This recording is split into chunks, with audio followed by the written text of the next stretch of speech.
ശരീരത്തിലേക്ക് എയ്ത് അതിനെ കൊല്ലുന്നതിനാണ് ഈ അമ്പെയ്ത്ത് മത്സരം ഇവരോട് ഉദ്ദേശിക്കുന്നത്. എന്തിനാണെന്നറിയത്? ശത്രുവിനെ ആക്രമിക്കാൻ പോകുമ്പോൾ ഉന്നത്തിന് വേണ്ടിയാണ് ഇവരിത് ചെയ്യുന്നത്. അങ്ങനെ അമ്പെയ്ത് കൊലപ്പെടുത്തണം എന്നുള്ളതായ ഹദീസ് ഉണ്ട്. മാത്രമല്ല അങ്ങനെ അമ്പെയ്ത് മനുഷ്യരെ കൊന്നിട്ടുണ്ട്. ഈ അമ്പെയ്ത് മനുഷ്യരെ കൊന്നാൽ ആർക്കൊക്കെയാ പുണ്യം എന്നറിയാവോ? അമ്പ് ഉണ്ടാക്കിയവന്, അത് വാങ്ങിയവന്, അത് പ്രയോഗിച്ചവന്. മനസ്സിലാകുന്നില്ല? അല്ല, അമ്പെയ്ത്ത് മത്സരമല്ല. ഇത് പാവപ്പെട്ട മുസ്ലിം വിശ്വാസികളെ തെറ്റിദ്ധരിപ്പിക്കാനായിട്ട് പറയുന്നതായ കള്ളമാണ്, നുണയാണ്. ഞാനൊരു ഹദീസ് വായിക്കുന്നു. സുനൻ തിർമിദി 1637 ഉഖ്ബത്ത് ഇബ്നു ആമിർ ജുഹൈനിയിൽ നിന്ന് അള്ളാഹുവിന്റെ പ്രവാചകൻ പറഞ്ഞു, അള്ളാഹു ഒരേ അമ്പ് കൊണ്ട് 3 ആളുകളെ സ്വർഗത്തിൽ പ്രവേശിപ്പിക്കും. നല്ല പ്രതിഫലം മോഹിച്ചുകൊണ്ട് അത് ഉണ്ടാക്കിയവൻ, കണ്ടോ, അതെറിഞ്ഞവൻ 2, 3 അതിന് സഹായിച്ചവൻ. തിരുമേനി പറഞ്ഞു, നിങ്ങൾ അമ്പെറിയുകയും വാഹനമേറ്റുകയും ചെയ്തു കൊള്ളുക. മനസ്സിലായോ? അമ്പെയ്ത്ത് മത്സരമല്ലത്. ഇവരെ പോലെ നുണ പറയുന്നത് ആശാന്മാര് ഉലകത്തിൽ എവിടെയെങ്കിലും ഉണ്ട്. ഇനി ഇതിന്റെ വിവർത്തനം IPH കൊടുത്തിരിക്കുന്നതോടെ ഞാൻ വായിക്കാം. IPH വ്യാഖ്യാനം, ഓരോ കാലഘട്ടത്തിലെയും മുസ്ലിം സമൂഹം ഏറ്റവും നൂതനമായ ആയുധങ്ങൾ പരിശീലിക്കണമെന്നാണ് ഇതിന്റെ വിവക്ഷ. നിങ്ങൾ കേട്ടോളം, വാഹനമേറ്റിക്കൊള്ളുക. റോഡുകളെ പോലെ സൂക്ഷിക്കണമേ, വാഹനം കൊണ്ടുവന്ന് നെഞ്ചത്ത് കയറ്റിക്കളയൂര്. പണ്ട് നമ്മുടെ കൊടുത്തോട്ടം വാസ് പറഞ്ഞില്ലേ, അദ്ദേഹത്തെ വാഹനം പിന്തുടർന്നു. ഇവിടെ എഴുതിയിരിക്കുന്നുണ്ടോ? നിങ്ങൾ അമ്പെറിയെ വാഹനം ഏറ്റുകയും ചെയ്തു കൊള്ളുക. അമ്പെറിയെ വാഹനം ഏറ്റുകയും ചെയ്തു കൊള്ളുക. അപ്പം റോഡിലൂടെ പോകുന്നവർ ദയവായി സൂക്ഷിക്കണമേ, ജാഗ്രത. ഒന്നുകൂടെ പറയുന്നു, അമ്പെയ്ത്ത് മത്സരമല്ല, മറിച്ച് അമ്പ് മൃഗങ്ങളുടെ നേരെ എയ്ത് അങ്ങനെ പരിശീലനം ലഭിച്ചതിന് ശേഷം മനുഷ്യന്റെ നെഞ്ചത്ത് അമ്പെയ്യുന്നതിനുള്ളതായ പരിശീലനമാണ് അമ്പെയ്ത്ത് മത്സരം ഇവർ വ്യാഖ്യാനിക്കുന്നത്. ഞാൻ ഹദീസ് ഇവിടെ നിർത്താം. തിർമിദി 1473 അബൂ ദർദാനിൽ നിന്ന് അദ്ദേഹം പറഞ്ഞു, മുജസ്സമയെ തിന്നുന്നത് അള്ളാഹുവിന്റെ ദൂതൻ നിരോധിച്ചു. എന്താ മുജസ്സമ? അമ്പെയ്ത്തിന് ഉന്നമായി കെട്ടിയിടുന്ന ജീവിയാണിത്. മനസ്സിലായോ? കൊടുത്തിരിക്കുക അവിടെ. അമ്പെയ്ത്തിന്, മുജസ്സമയുടെ അർത്ഥം ഇവർ കൊടുത്തിരിക്കുകയാണ്. അമ്പെയ്ത്തിന് ഉന്നമായി കെട്ടിയിടുന്ന ജീവിയാണ്. ഇതിനെ ഇങ്ങനെ കെട്ടിയിട്ടുണ്ട് അമ്പെയ്ത് പരിശീലിക്കുമ്പോൾ നമ്മളെ താലിബാൻ ഗുണ്ടകൾ കാണിക്കുന്ന പരിപാടി ഉണ്ടല്ലേ, മൃഗങ്ങളെയൊക്കെ ക്രൂരമായി കഴുത്ത് വെട്ടുക, കൊച്ചുകുട്ടികളെ കൊണ്ട് പരിപാടി. ഇതിന്റെ എല്ലാം അതിന്റെ ആവിഷ്കാരമാണിത്. അപ്പൊ ഇങ്ങനെ കൊല്ലപ്പെടുന്ന മൃഗങ്ങളെ ഉപയോഗിക്കാൻ പാടില്ലെന്ന്. അപ്പം പ്രവാചകൻ അമ്പെയ്ത്ത് മത്സരം പറഞ്ഞെന്ന് പറഞ്ഞ ശുദ്ധ പോസ്റ്റ്, ഇന്റർനാഷണൽ നുണ. ഈ വേറെ 2 കാര്യം കൊണ്ട് അദ്ദേഹം പറഞ്ഞിട്ടുണ്ട്. അത് ഞാനിവിടെ പറയുന്നില്ല. ആരെങ്കിലും എടുത്ത് ഉദ്ധരിച്ചാൽ ഞാൻ അതിന് മറുപടി പറയുന്നതായിരിക്കും. ഓക്കെ. ഇനി ഞാനൊന്ന് മറുപടി പറയട്ടെ സിജോ ബ്രദറെ. വരാം. അല്ല, എനിക്ക് ബ്രസീലിന്റെ എന്നാ പരിപാടിയാ? ഞാൻ നിങ്ങളെല്ലാ സുവിശേഷ പ്രസംഗം കേട്ടില്ലേ? പേടില്ല നിങ്ങൾക്ക്? പിന്നെന്താ, ഞാൻ നിങ്ങൾ പറയുന്നൊക്കെ ഇത്രയേറെ കേട്ടുന്നില്ല. അപ്പൊ ഇനി ഒരു പ്രതിപക്ഷ ബഹുമാനം കാണിക്കുന്നേ. തീർച്ചയായിട്ടും നിഷു നമ്മുടെ അതിഥിയാണ്. തീർച്ചയായിട്ടും നിഷുവിന് തരും. ഞാൻ പറഞ്ഞത് സുഭാഷ് ബാസോട് സംസാരിച്ചതിന് ശേഷം മുകളിലേക്ക് കയറ്റാം. ഇവിടെ വന്ന് കളിക്കണ്ട. കാരണം ഞങ്ങളൊക്കെ നിങ്ങളുടെ റൂമിൽ വന്നാലും പരിസരത്ത് കയറ്റത്തില്ലല്ലോ. കേട്ടുവോ? അല്ലെ, ഞാൻ പറഞ്ഞത് ഇവരൊക്കെ യഥാർത്ഥത്തിൽ ഇവിടെ മേളം കൂട്ടുന്ന ഇത് കഴിഞ്ഞിട്ട് പോയി കളിയാണാനാണ് എല്ലാം ശുചിയുള്ളത്. ഇവിടെ ഇവര് കളിക്ക് മുമ്പ് ഇവിടെ നിന്ന് ഇറങ്ങാനാണ് യഥാർത്ഥത്തിൽ നമ്മളെക്കാൾ ഒരു ആവേശം കാണിക്കുന്നത്. അപ്പൊ ചുരുക്കത്തില് കേട്ടില്ല. ഓക്കെ. ഡയമണ്ട് ബ്രദർ നേരത്തെ വന്നല്ലേ? ഡയമണ്ട് ബ്രദർ ഉണ്ടോ? ലൈനിലുണ്ടോ? ഡയമണ്ട് ബ്രദർ ഉണ്ടോ? ഇല്ല. സുഭാഷ് ബ്രദർ ഉണ്ടോ? ഡയമണ്ട് ബ്രദറോ സുഭാഷ് ബ്രദർ ആരെങ്കിലും ഉണ്ടെങ്കിൽ സംസാരിക്കുക.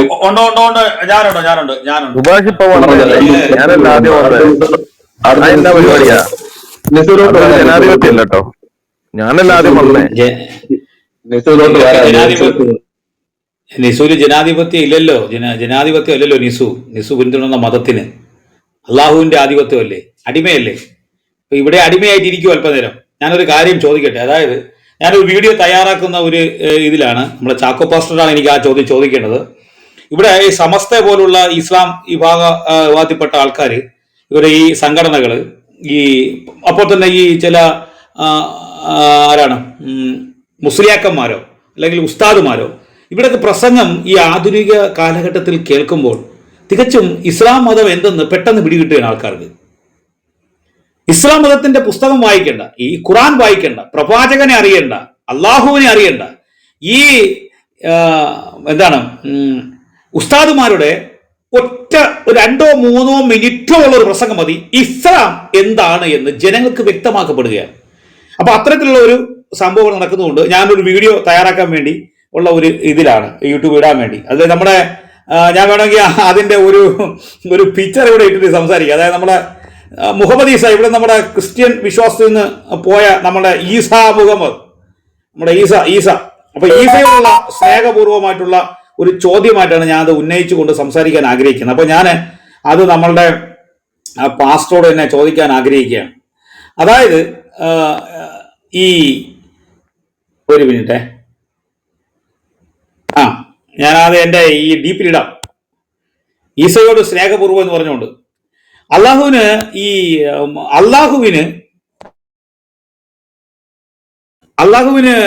ഈ ഫുട്ബോളിനോട് എന്താണ് ഇത്ര കുഴപ്പം? ഫുട്ബോൾ കളിച്ചു കഴിഞ്ഞാൽ ഫുട്ബോളിന് അമിത പ്രാധാന്യം പോകുന്നു. സിജോ ബ്രദർ 5 വർഷത്തിലൊരിക്കലല്ലേ ഈ ഫുട്ബോൾ ഇത് വരുന്നത്? 4 വർഷത്തിലൊരിക്കൽ വരുന്ന ഈ ഫിഫ വേൾഡ് കപ്പ്. അതായത് മിക്ക രാജ്യങ്ങൾ ഒരുമിച്ച്, മുമ്പൊക്കെ ആണെങ്കിൽ ഈ സ്റ്റേഡിയങ്ങളിൽ ആൾക്കാരെ കൊന്ന് കൊല വിളിക്കുന്ന, മൃഗത്തിന്റെ മുമ്പിൽ ഇട്ട് കൊടുക്കുന്ന ഉള്ള രീതിയിലുള്ള വിനോദങ്ങളായിരുന്നു. ആ പ്രാകൃത വിനോദം നിന്ന് മനുഷ്യൻ അവന്റെ ബുദ്ധി മാറ്റതുപോലെ നവീകരണം വന്നപ്പോൾ അവൻ കളികളിലേക്ക് മാറി. കലയെ എതിർക്കുന്ന ഒരു മതം, കളിയെ എതിർക്കുന്ന ഒരു മതം, മനുഷ്യന്റെ തീരുമാനങ്ങളിലേക്ക് കടന്നു കയറി അടിമത്വത്തിലേക്ക് കൊണ്ടുപോകുന്ന ഒരു മതം. അപ്പൊ വിശദീകരിക്കുന്നില്ല. അപ്പൊ ഞാൻ ചാക്കോ പാസ്റ്ററോട് ചോദിക്കുന്ന ഒരു ചോദ്യം ഇതാണ്.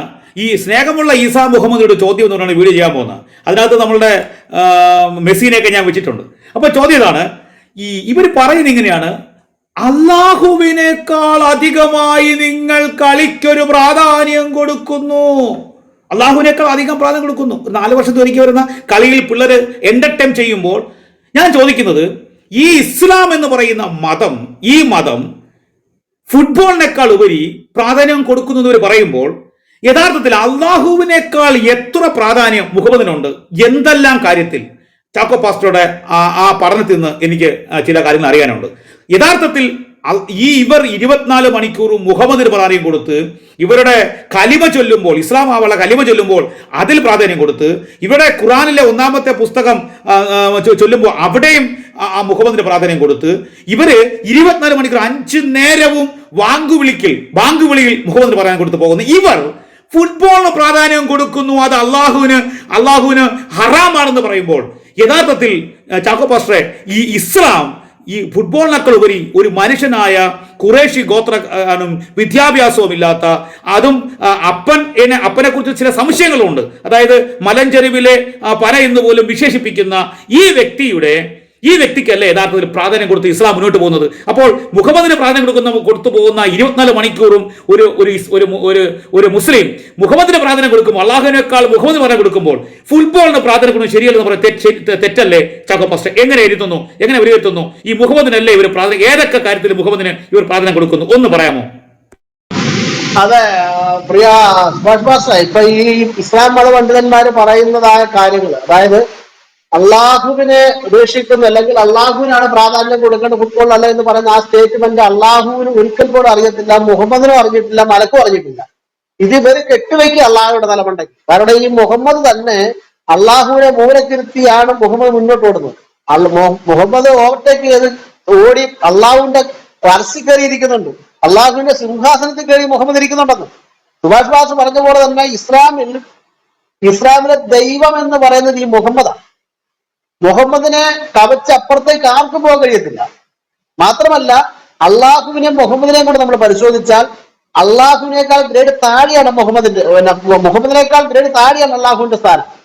അള്ളാഹു ഒരിക്കൽ പോലും മുഹമ്മദിന് മുകളിൽ വന്നിട്ടില്ല. മനസ്സിലാകുന്നുണ്ടോ? ഇനി പറഞ്ഞു തരാം.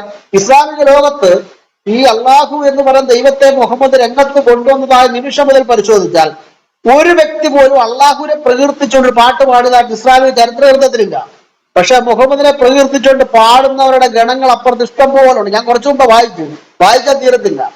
അതോ അപ്പോൾ തന്നെ അള്ളാഹുവിനെ നിന്ദിച്ചുകൊണ്ട് കവിതകൾ എഴുതിയതായ ആളുകളില്ല.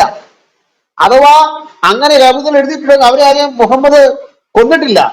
പക്ഷെ മുഹമ്മദിനെ നിന്ദിച്ചുകൊണ്ട് കവിത എഴുതിയവരെല്ലാം മുഹമ്മദ് ഗുണ്ടകളെ വിട്ട് കസാപ്പ് ചെയ്തു. മനസ്സിലായോ? അപ്പം തത്വത്തിൽ ഇസ്ലാമിലെ ദൈവം എന്ന് പറയുന്നത് മുഹമ്മദാണ്. പക്ഷെ ഇതിനെ അവർ മനഃപൂർവ്വം മറച്ചു വെച്ചുകൊണ്ട് അള്ളാഹുവിന് എന്തോ മഹാസംഭവമാണെന്നുള്ള നിലയിലാണ് ശിർക്കാണ്, താരാരാധന പാടില്ലെന്നൊക്കെ പറഞ്ഞ് ഇവരുടെ കാപട്യവ കള്ളത്തരമാണ്. അതിനെ തുറന്നു കാണിക്കേണ്ടത്. ഞാൻ ഈ ചർച്ചയിൽ അത് പറഞ്ഞു. ഞാൻ മുമ്പൊരു ചർച്ചയിൽ പറഞ്ഞു, മുഹമ്മദിനെയാണ് വാസ്തവത്തിൽ ഇവര് നിന്ദിക്കുന്നു എങ്കിൽ, അല്ലെങ്കിൽ താരാരാധന നിങ്ങൾ പിന്നെ ഫുട്ബോൾ പ്രേമികൾക്ക് അല്ലെങ്കിൽ ഫുട്ബോൾ താരങ്ങൾക്ക് കൊടുക്കുന്നു എന്ന് ഇവർ പറയുമ്പോൾ താരാരാധന ഏറ്റവും കൂടുതൽ അനുഭവിച്ചതും ആസ്വദിച്ചതും സ്വീകരിച്ചതും മുഹമ്മദാണ്. മുഹമ്മദിനെ പാട്ടുപാടി ആരാധിച്ചത് നിരവധി സന്ദർഭങ്ങളുണ്ട്. മുഹമ്മദ് നിന്നുകൊടുത്ത പല സന്ദർഭങ്ങൾ. അവിടെയൊക്കെ അള്ളാഹു എവിടെ?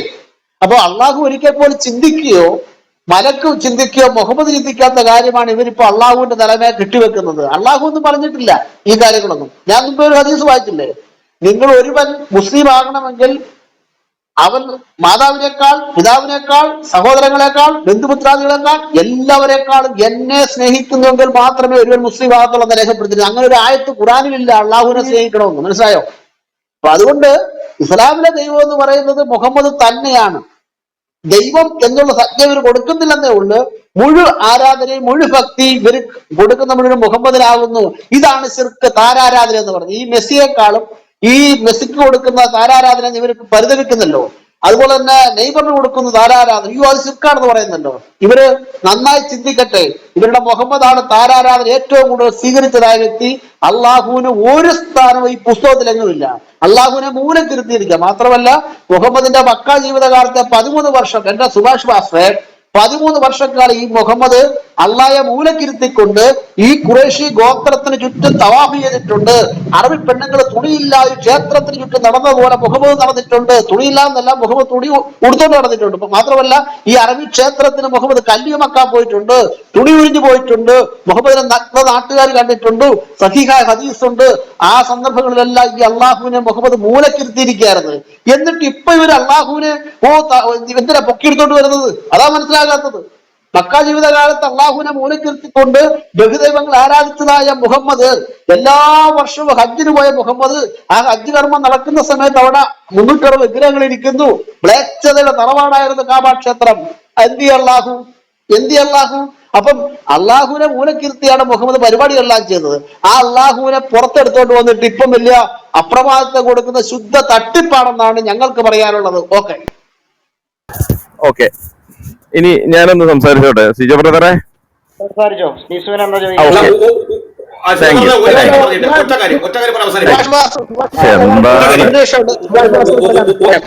ഒരു കാര്യം, ഒരു മിനിറ്റ് എടുക്കുന്നുള്ളൂ. ഞാൻ നിർത്തി. അടുത്ത് നിങ്ങൾ എടുത്തോ, പ്രശ്നമില്ല. അതായത് ഞാനിങ്ങനെ ചിന്തിച്ചു, ഈ ഫുട്ബോൾ കളിയെ ഇത്രമാത്രം എതിർക്കുന്ന ഈ അള്ളാഹുവിന് സ്വർഗത്ത് ഹൂറിമാരായിട്ടുള്ള കളിക്ക് ഭയങ്കര സന്തോഷമാണ്. Thank you. അല്ല, അത് ഞാന് നിസൂര് അടുത്ത നിസു ആണേ. അതിനു മുമ്പ് അതെ, ഈ മദ്യവും അതുപോലെ മയക്കുമരുന്നൊക്കെ പോലെ ഒരു ലഹരിയാണ് ഫുട്ബോൾ എന്നാണ് നമ്മുടെ ഉസ്താദ് പറഞ്ഞത്. പക്ഷെ സ്വർഗത്തിൽ നമ്മൾ ചെല്ലുമ്പോൾ കിട്ടുന്ന എന്താണ്? മദ്യം ഒഴുകുന്ന നദിയാണ്, ഹൂറികളാണ്, നല്ല ബാലന്മാർ അവിടെ ഉണ്ട്. അങ്ങനെയുള്ള ഒരുപാട് കാര്യങ്ങളൊന്നും ഉണ്ട് സ്വർഗത്തിലുണ്ട്. പക്ഷെ ഫുട്ബോൾ എന്ത് ചെയ്തു? ഫുട്ബോൾ കൊണ്ടുവന്നതിലൂടെ യൂറോപ്പ് ചതിച്ചു എന്നാണ് പറഞ്ഞത്. ആര് ചതിച്ചു? നമ്മളെ എല്ലാവരും ഇസ്ലാമിക രാഷ്ട്രങ്ങളെ ചതിച്ചു എന്ന് പറഞ്ഞേ. ചുരുക്കത്തിൽ ഖത്തറിനെയും ചതിച്ചു, അല്ലെങ്കിൽ എന്ത് ചെയ്തു? സൗദിനെയും ചതിച്ചു. എല്ലാവരും ചതിച്ചു എന്നാണ് പറയുന്നത്. ഫുട്ബോൾ ലഹരിയായിട്ട് മാറുകയാണ്. ഫുട്ബോളിലൂടെ മനുഷ്യനെ നശിപ്പിക്കുകയാണ് ആര്? യൂറോപ്പ്. ഫുട്ബോളിലൂടെ മനുഷ്യനെ നശിപ്പിക്കുകയാണ്. സത്യത്തില് ഇപ്പൊ ഇവിടെ ഇരിക്കുന്ന എല്ലാവരും ഈ 9 മണി കഴിഞ്ഞു കഴിഞ്ഞാൽ ഇവിടെ ഇരിക്കുന്ന നിസു ഉൾപ്പെടെ എന്ത് ചെയ്യും? ഫുട്ബോൾ കളി കാണാൻ പോകും. അപ്പൊ ഈ ഉസ്താദ് പറയുന്ന കാര്യം നിസു അംഗീകരിക്കുന്നുണ്ടോ? ഇവിടെ വന്ന ആരെങ്കിലും സമ്മതിക്കോ ഈ പറഞ്ഞ കാര്യം?